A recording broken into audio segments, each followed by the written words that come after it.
En materia de pago hay que recordar una regla bastante útil en la práctica.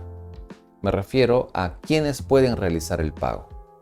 Recordemos que el derecho lo que solicita, lo que busca, lo que pretende es que se pague. Es decir, no interesa quién pague. Por eso es que el artículo 1222 del Código Civil regula la figura del pago hecho por un tercero. Sobre este particular hay algunas ideas que desarrollar.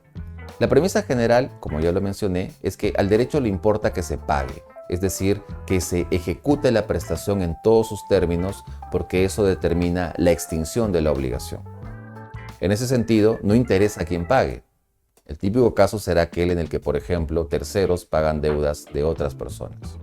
O incluso ustedes mismos en muchos casos han pagado las deudas de algún familiar, que de repente les ha dado el dinero, los medios para que ustedes puedan hacerles ese favor y ustedes han realizado ese pago. Es decir, han ejecutado la prestación que nunca han asumido ustedes, pero que están pagando.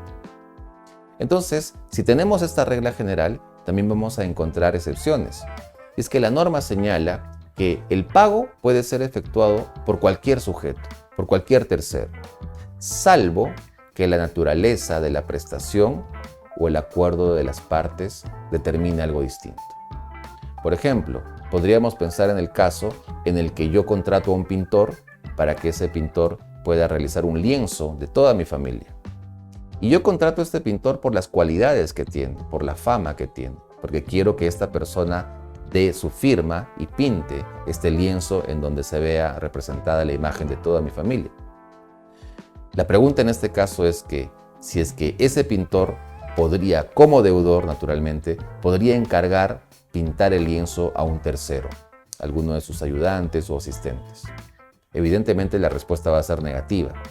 En ese caso entonces no podrá tener sentido la figura del pago por tercero. Es decir, ese pintor y solo él tendrá que ser el obligado a realizar la prestación que yo he contratado. Por otro lado, también tenemos que la naturaleza de la prestación o incluso el acuerdo de las partes puede determinar la imposibilidad de que el pago por tercero pueda realizarse. El típico caso será aquel en el cual el contrato tiene una cláusula en donde las partes digan solamente el deudor será el único sujeto que podrá realizar el pago. El acuerdo de las partes en ese ejemplo determina que yo no pueda realizar un pago por tercero. En todos los demás casos, la regla es interesante tenerla en cuenta a efectos de entender cuál es el sentido económico de este tipo de preceptos. Y es que, como dije, al derecho no le importa quién paga. Al derecho lo que le importa es evitar situaciones de incumplimiento. Por eso es que la figura del pago por terceros es una regla bastante común en la práctica.